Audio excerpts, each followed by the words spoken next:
नमस्कार, स्वागत है दोस्तों आपका स्टडी चैनल एबीडी एग्जाम पर। दोस्तों हम बात करने वाले हैं आइडिया द बुक के बारे में। आइडिया द बुक एक हमारे एग्जाम के लिए रामबाण साबित होती है। जो लोग मतलब मैथ को थोड़ा सा डिफिकल्ट समझते हैं, तो भाई साहब हम लोग जो बात करने वाले हैं आइडिया द बुक की, वो ट्रिक से बात करने वाले हैं। तो भाई साहब आपने ट्रिक तो बहुत देखी होंगी, पर मैं जो ट्रिकें खोज के लेकर आया हूँ पूरी बुक के लिए, यानी कि हर एक पर्सन को हम लोग ट्रिक से सॉल्व करने वाले हैं। तो भाई साहब आपके लिए यह बुक रामबाण साबित होगी। एग्जाम में बैठकर आप इसको बहुत ही आसानी से हर एक पर्सन को सॉल्व कर सकते हैं। मैं अनिल कुमार इस बुक को पूरा सॉल्यूशन यानी कि ट्रिक के साथ में कराने वाला हूं। अब आगे बात करते हैं। ये जो दो लाइनें हैं हम लोग को एक मोटिव फील कराती है। भाई साहब हम लोग के अंदर अगर मोटिव नहीं होगा, हिम्मत नहीं होगा, उत्साह नहीं होगी, तो हम किसी भी काम को नहीं कर सकते, सबसे बड़ी बात।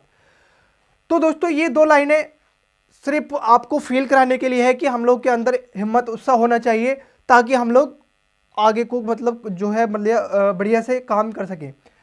तो ये दो लाइनें आप खुद फील करके देखना। मैं आपको बता देता हूं। कौन कहता है कामयाबी किस्मत तय करती है? कौन कहता है कामयाबी किस्मत तय करती है? अगर इरादों में दम हो ना, तो मंजिलें भी झुका करती हैं।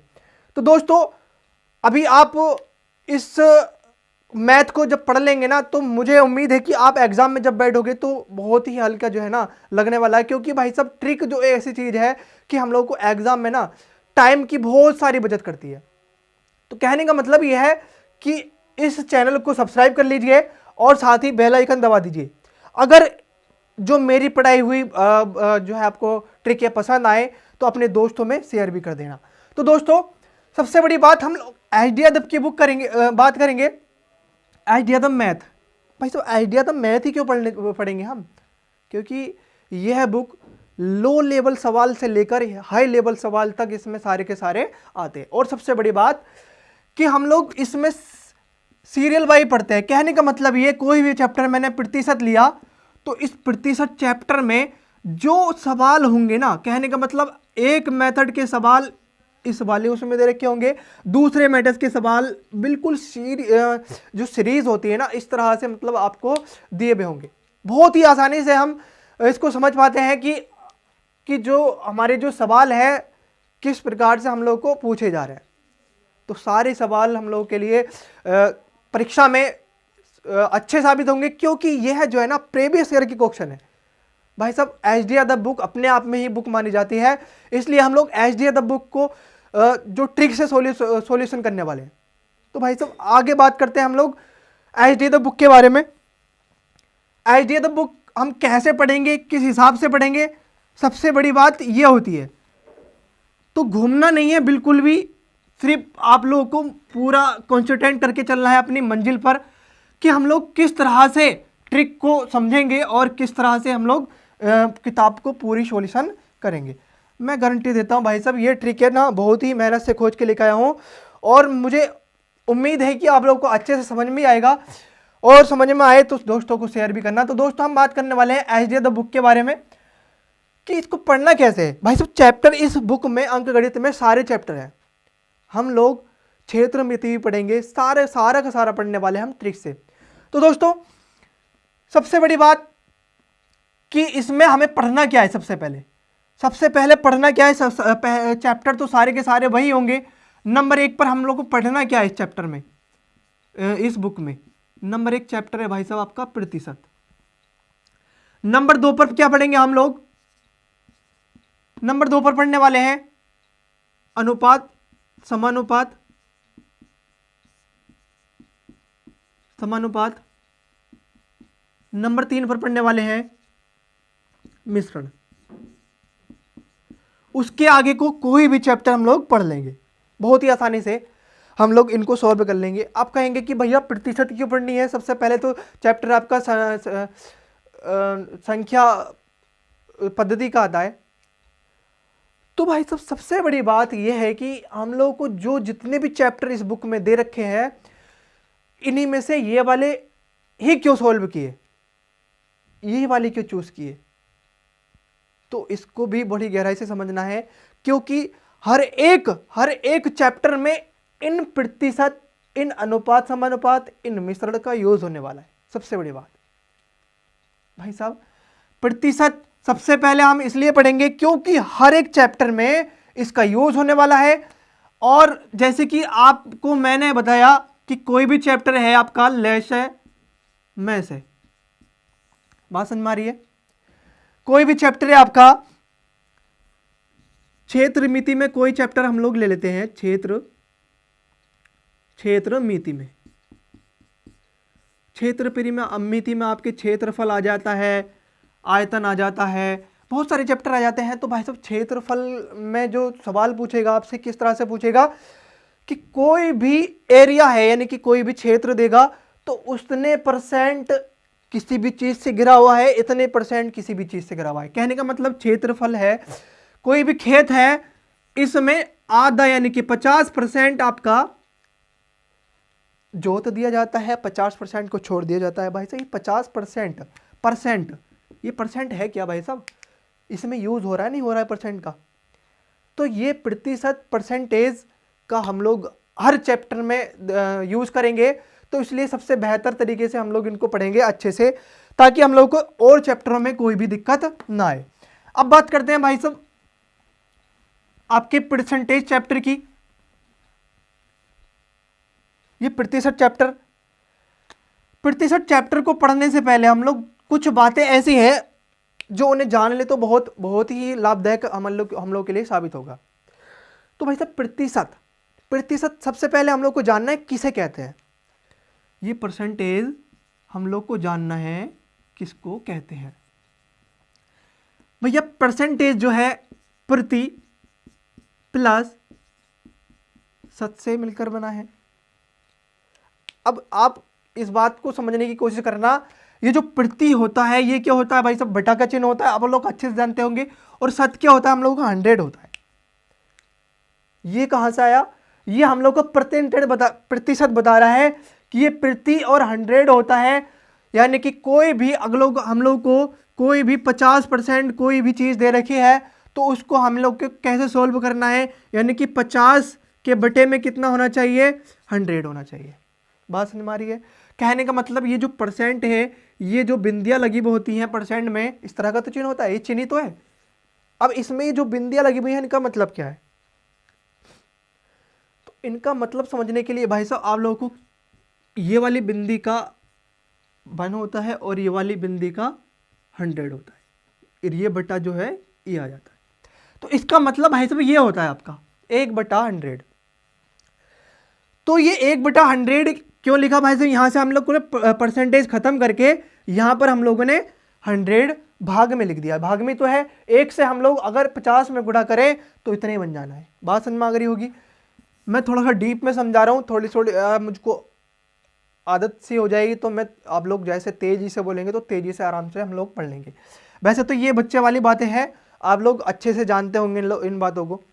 आगे मैं बात करता हूं कि हम लोग पढ़ेंगे किस तरह से और क्या पढ़ेंगे। कुछ बातें हैं आप लोगों को सबसे पहले जाननी है इस परसेंटेज चैप्टर में, इस प्रतिशतता चैप्टर में कुछ बातें हैं जो आपको सबसे पहले जाननी है। प्रतिशत परसेंटेज,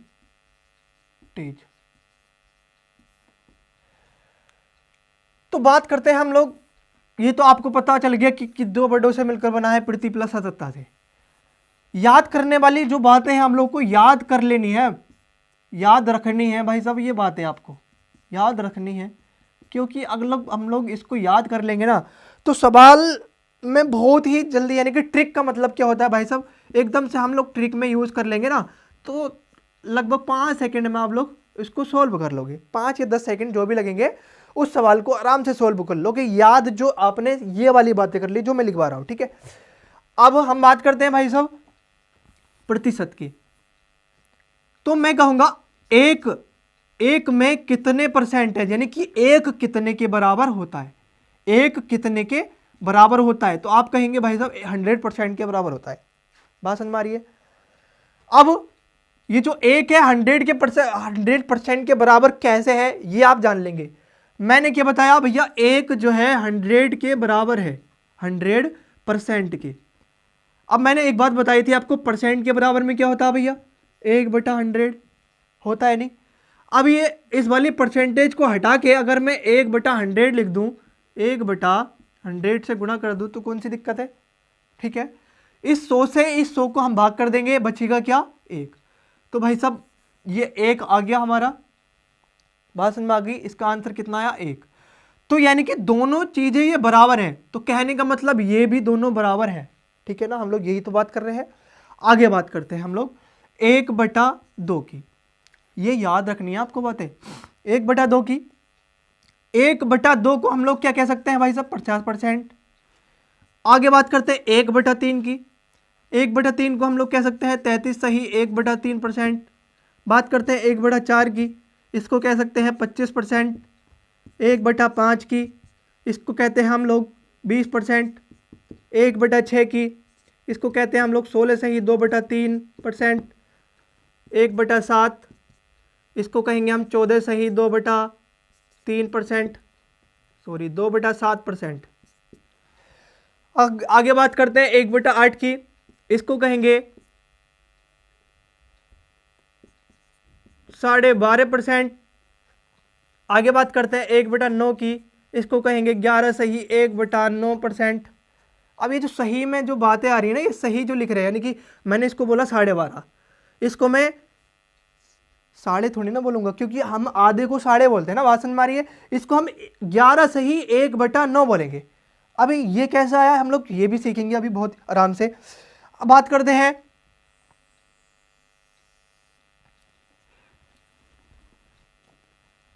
1/10 की। 1/10 किसके बराबर होना चाहिए, 10% के। 1/11 की, ये होता है आपका 9 सही 1/11%। बात करते हैं 1/12 की, ये होता है 8 सही 1/3%। 1/13 की, ये होता है 9 सॉरी ये होता है आपका 7 सही 9/13%। ये होता है आपका 1/14, होता है आपका 6 सही 2/3 सॉरी 7 सही 1/7%, ठीक है। 1/15 होता है आपका 6 सही 2/3%। 1/16 होता है 6 सही 1/4%। ये इससे भी अभी तो और बात कर लेते हैं हम लोग 1/20 के बारे में। 1/25%, 25 के बराबर क्या होता है, ये होता है आपका 4%। इसी तरह से आगे बात करेंगे थोड़ी सी और। 1/20 के बराबर क्या होता है, 5%, ठीक है। आगे जैसे कि हम लोग पढ़ते रहते हैं, ये कैसे हो रहा है भैया, इसको हम कैसे बोल रहे हैं 5%, ये मैंने अच्छे से बताया था आपको।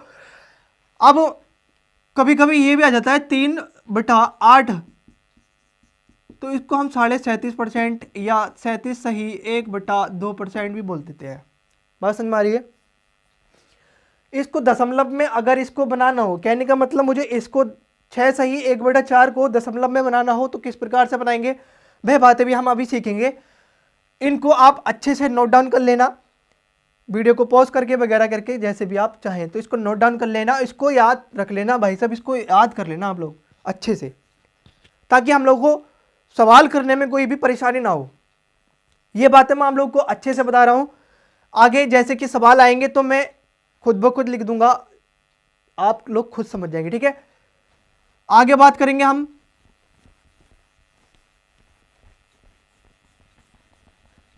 आगे जो बात करेंगे जो सही में लिखा हुआ है, कहने का मतलब ये है ये क्यों हुआ।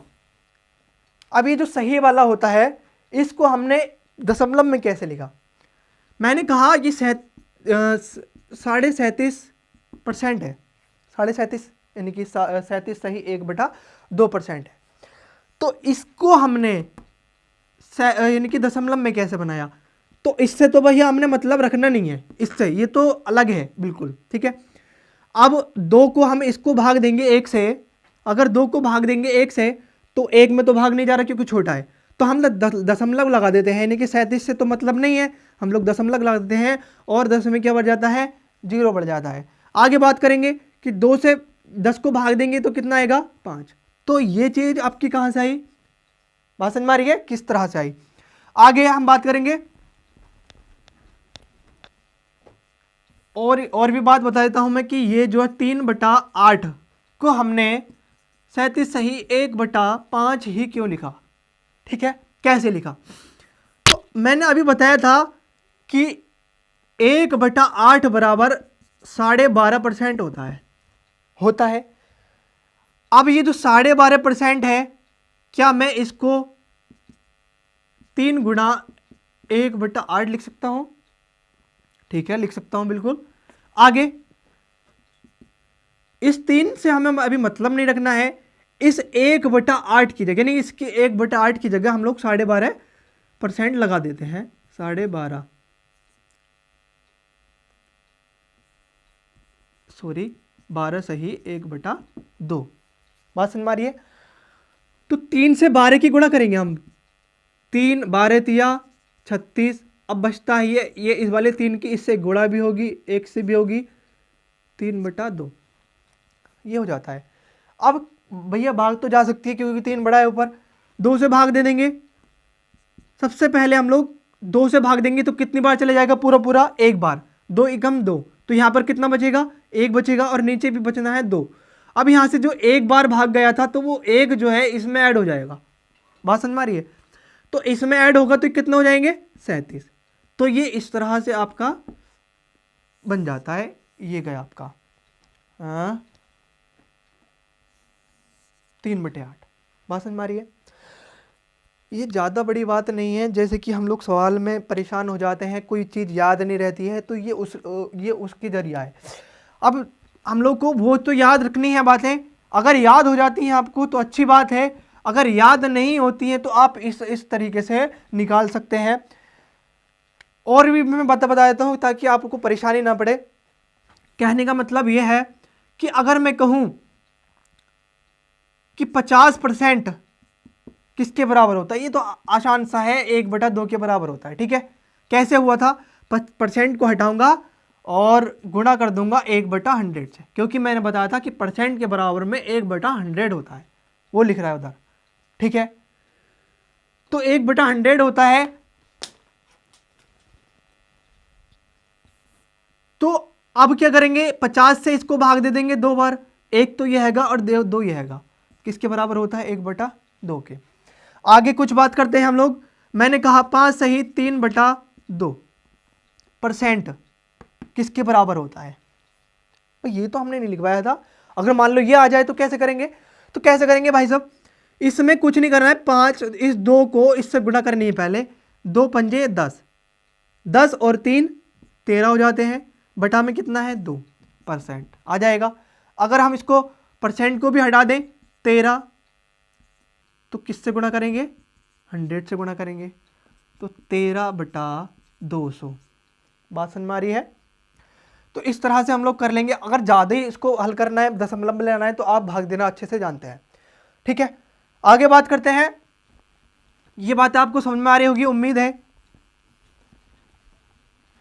आगे बात करते हैं हम लोग सवालों के बारे में, इस चैप्टर के बारे में। इस चैप्टर में जो सवाल दे रखे हैं ये आप अच्छे से याद कर लेना, जो मैंने बातें लिखवाई हैं, क्योंकि ये बातें हम लोग को अगर याद हो जाती हैं तो सवाल को करने में कोई भी दिक्कत नहीं होती है, बहुत जल्दी हम लोग सवाल कर लेते हैं। अब मैं बात करता हूं प्रतिशत के अभ्यास के बारे में। इस बुक में सबसे खास बात यह है कि इसमें जो सारे सवाल है ना, बहुत सीरियल वाइज दे रखे हैं हम लोगों को, मतलब बहुत ही आसानी से हम लोग इनको सॉल्व कर पाते हैं। मैं बात करता हूं,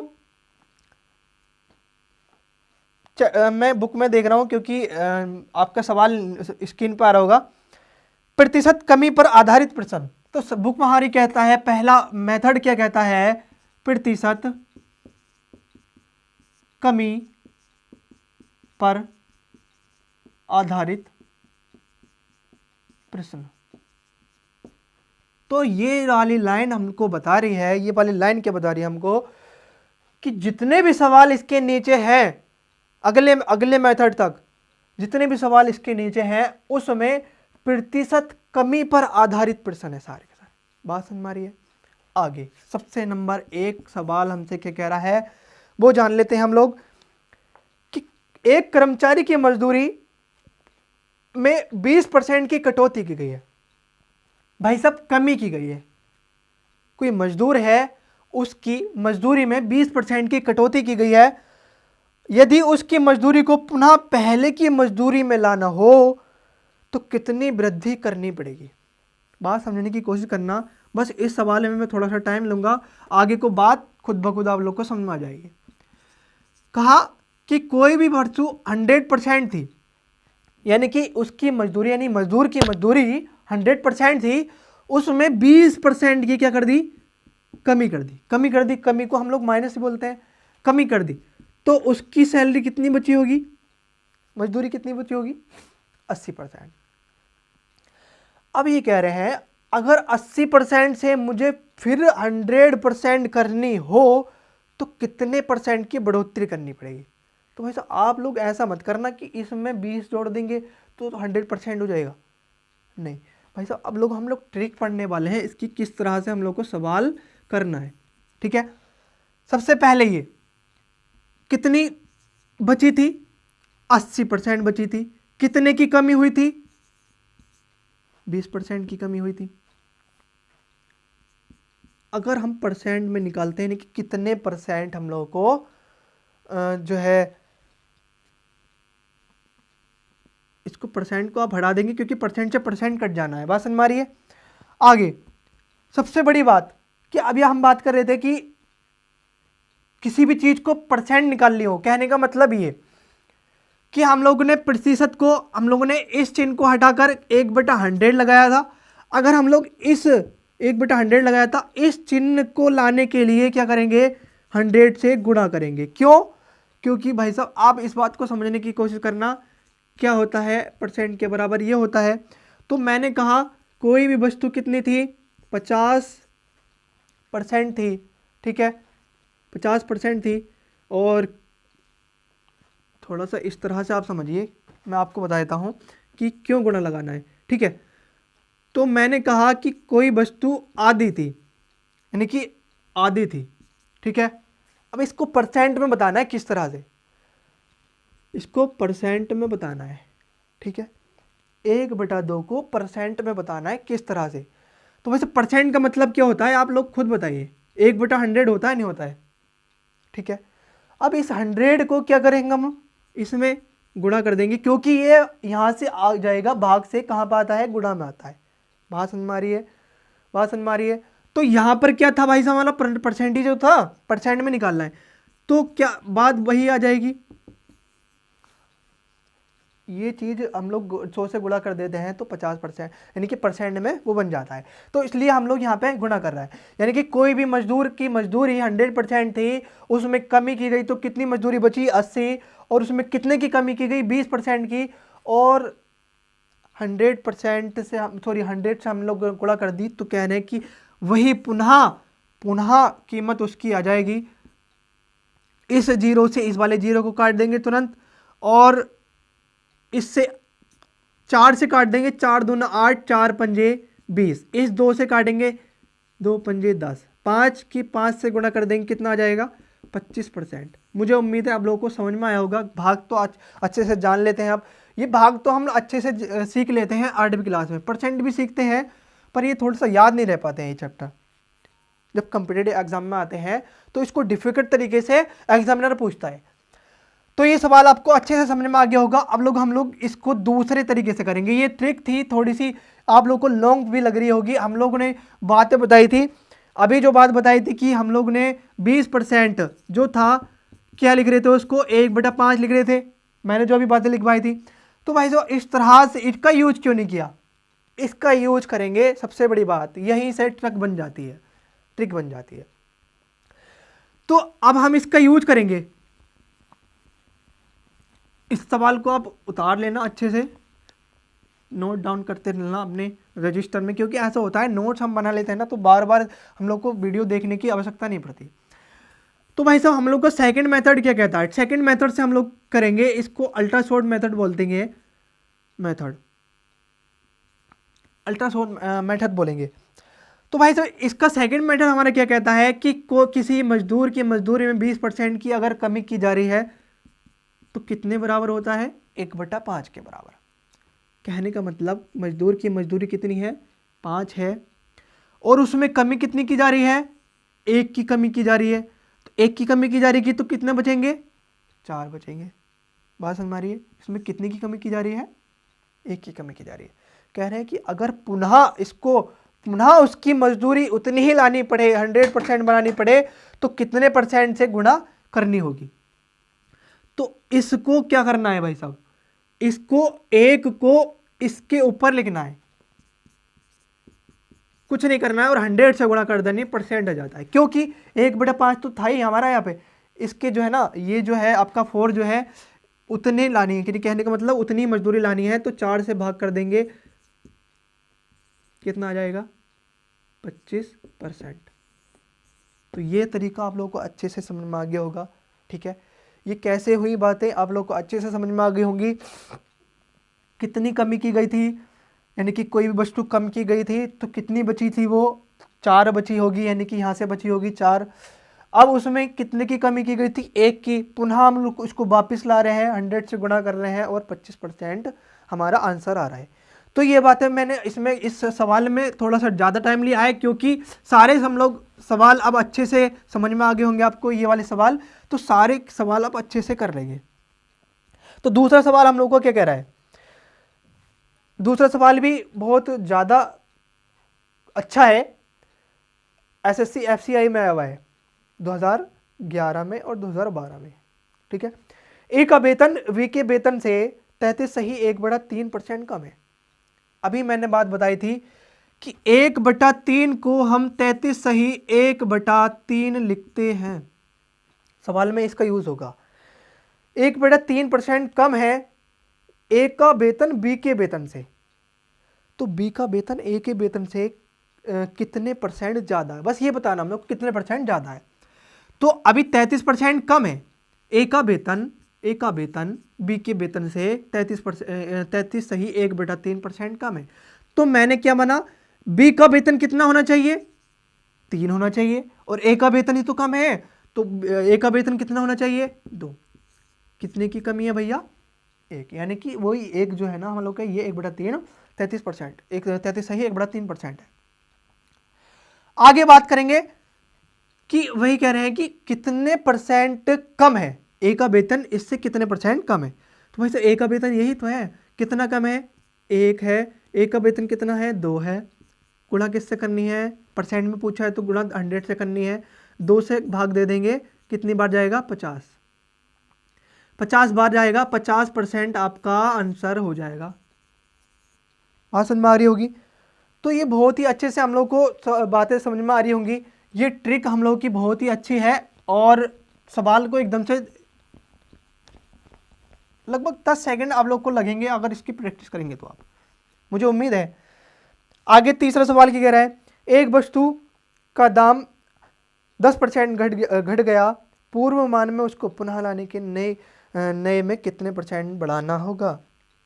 भाई साहब 10% घट गया है, 10 को हम लोग 1/10 लिखते हैं, 10 से कितना घट गया है, 1 घट गया है, तो कितना बचा, 9। तो कितने की कमी थी उसमें, 1 की तो कमी हो रही थी। अब उसको पुनः वही लाना होगा, तो क्या करना पड़ेगा, इस 1 के नीचे इस वाले 9 को लिखना पड़ेगा, 100 से गुणा करानी होगी।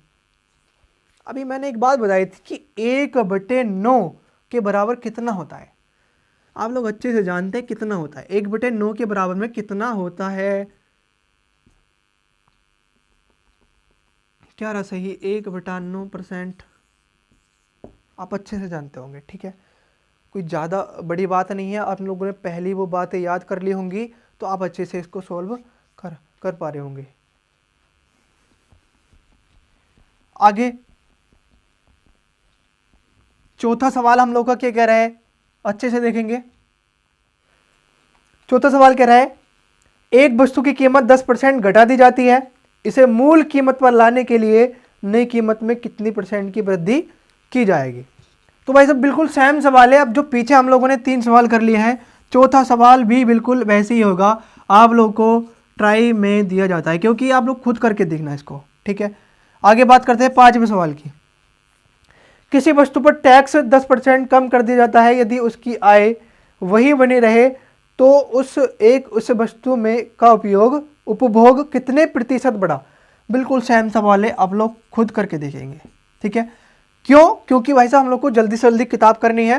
अगर हम लोग सारे सवाल करेंगे, आप लोगों ने सीख तो लिया है कैसे करना है, आप लोग खुद करके देखेंगे तभी अच्छे से हो पाएगा, ठीक है। आगे छठा सवाल आप लोग का है अच्छा वाला है, ठीक है। छठा सवाल हम लोग करके देखेंगे। छठा सवाल क्या कह रहा है, जो पिछले 2 सवाल मैंने छुड़वाए हैं ये खुद करके देखना है, वैसे ही सेम होंगे जैसे मैंने पिछले सवाल कराए थे। छठा सवाल क्या कह रहा है हमसे, किसी वस्तु पर टैक्स यदि ए की आय बी से 40% कम है तो बी की आय ए की आय से कितने % अधिक है। ये ध्यान में रखकर चलना है। कितने % कम बता रहा है वो, 40% कम है। तो भाई साहब 40% को हम लोग किस तरह से लिख सकते हैं, इस % को हटाकर हम 1/100 लिख सकते हैं। 1 से इसकी गुणा होगी, बात समझ में आ रही होगी। 0 से 0 इसको खत्म करेंगे, 2 दूना 4, 2 पंजे 10। तो 40% को हम 2/5 नहीं लिख सकते हैं अच्छे से, ठीक है। कह रहे हैं ए की आय बी की आय से कितना कम है, 40% कम है। तो अगर बी की आय 5 है तो ए की आय कितनी होनी चाहिए, 3 कितनी होनी चाहिए, 3, क्योंकि भाई साहब कमी कितनी की हो रही है, 2 की। बात समझ में आ रही है। तो आगे हम लोग को वही अगर लाना हो तो क्या करना पड़ेगा, यानी कि कितने की वृद्धि करनी पड़ेगी ए की आय में, ठीक है। तो ए की आय में भाई साहब क्या कितने की वृद्धि करनी पड़ेगी, 2 की वृद्धि करने की। ए की आय तो यही तो है ना, ए की आय ये है। ए की आय में कितने की वृद्धि करनी पड़ेगी, इस 2 की वृद्धि करनी पड़ेगी और इंटू 100। अब यहां से 2/3 आ रहा है, हम लोग को पता है 1/3 कितना होता है। 1/3 कितना होता है भैया, 33 सही 1/3% होता ही नहीं। तो हम लोग को दुगना करना है, यानी कि 1/3 को दुगना करना है। तो क्या हो जाएगा, दुगना करना है, 2 से गुणा कर दीजिए, 33 दूना 66 सही 2/3। बात समझ में आ रही है। तो इसका आंसर कितना हो जाएगा, 66 सही 2/3%, ठीक है। इसको आप भाग भी दे सकते हैं अच्छे से, अगर ये याद नहीं है आप लोग इसको भाग भी दे सकते हैं। भाग कैसे देंगे, 3 से गुणा करेंगे, 3 तिया 9 बचा 1, 3 तिया 9 बचा 1, 33 सही 1/3 आ जाएगा। यहाँ से 1/3 को 2 से इसके अंदर गुणा कर देंगे तो इतना ही आएगा। बात समझ में आ रही है। आगे सवाल करते हैं हम लोग।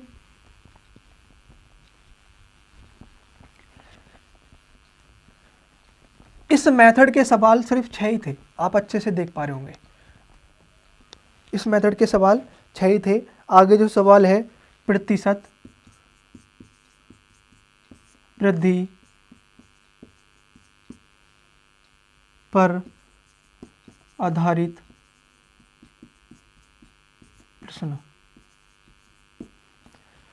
प्रतिशत वृद्धि पर आधारित प्रश्न, ये हम लोगों को अच्छे से करने हैं भाई साहब। अच्छी से ट्रिक इसमें कैसे अप्लाई करनी है, यानी कि जल्दी से जल्दी हम लोग सॉल्व कर सकें। तो ये भाई साहब अगली वीडियो में आपको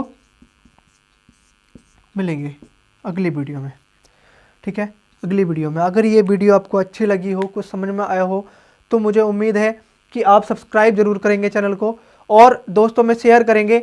मैं थोड़ा सा स्लो पढ़ा रहा हूँ अभी, और जैसे कि आप लोग अच्छे से समझ पाएंगे तो हम लोग इसकी स्पीड तेजी से बढ़ा देंगे।